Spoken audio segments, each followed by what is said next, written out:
Geronimo and the Navajo's Long Walk, a narrative of resilience. The origins and the Diné. The story of the Apache and Navajo begins with a monumental journey.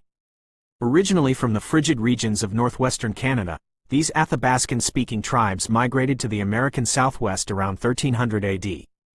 While Apache is a collective term for 7 major divisions, including the Chiricahua, Mescalero, and Jicarilla, the Navajo often stand as a distinct entity in contemporary history. The Navajo call themselves the Diné, meaning the people. Originally a nomadic group, they adapted to the harsh desert environment by learning to cultivate crops like corn and beans from the Pueblo Indians. Following contact with Spanish settlers, they transformed their way of life once more, integrating sheep and horses into the very heart of their culture. But as white settlers pushed deeper into ancestral territories, this pastoral life faced a violent confrontation. The tragedy of the Long Walk. The year 1864 remains etched in the Navajo soul as the Long Walk. To force the Navajo into submission, the U.S. military, under the command of Colonel Kit Carson, launched a brutal scorched earth campaign.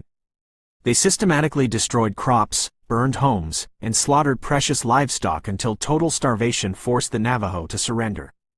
Approximately 9,000 men, women, and children were forced to march on foot for nearly 450 kilometers to a desolate reservation called Bosque Redondo. Countless lives were lost to exhaustion, disease, and the merciless cold.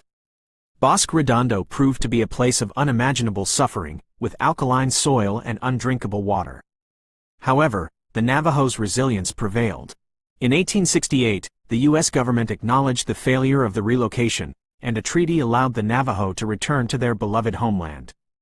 Today, the Navajo Nation has emerged as one of the most populous and influential indigenous nations, preserving their culture across a territory of 62,000 square kilometers.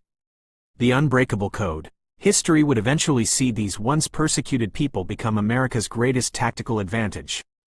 During World War II, the Navajo code talkers used their complex, tonal language to create an undecipherable military code. In the Pacific Theater, this code remained the only one the Axis powers could never breach. Because the Navajo language is an oral tradition with a syntax unlike any Indo-European tongue, it was a perfect, silent weapon. For decades, this contribution remained a classified state secret, only being revealed to the world in 1969. It is a profound irony that the very language the government once sought to silence became the instrument that protected the nation. Geronimo, the last prophet of resistance. While the Navajo returned to their lands, the Chiricahua Apache faced a darker fate, embodied by the legendary warrior Geronimo, Gayakla. His war was born from personal tragedy. In 1858, Mexican soldiers slaughtered his mother, his wife, and his 3 children. From that day, Geronimo became a symbol of unyielding defiance against both Mexico and the United States. By 1886, the U.S. Army mobilized a staggering force of 5,000 soldiers, nearly 1/3 of the entire available army at the time, to capture Geronimo and his mere 25 followers.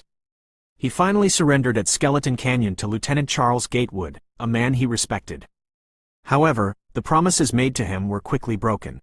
Geronimo and his people, including the very scouts who had assisted the army, were packed into cramped cattle cars and sent to prisons in Florida, Alabama, and finally Fort Sill, Oklahoma.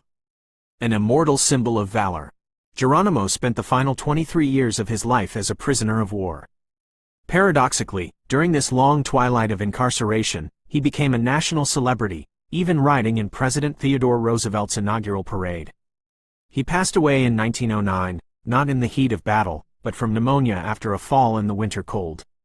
Today, the name Geronimo has transcended the individual to become a universal synonym for courage. It became a tradition for paratroopers during World War II to shout, "Geronimo," as they leapt from planes to summon bravery. The military legacy also endures in the Apache helicopter, the backbone of modern aerial combat. Every historical narrative possesses a duality of light and shadow. To some, Geronimo was a demon, but to his people, he remains a legendary protector. His story stands as a testament to the enduring spirit of the indigenous nations who fought to keep their heritage alive.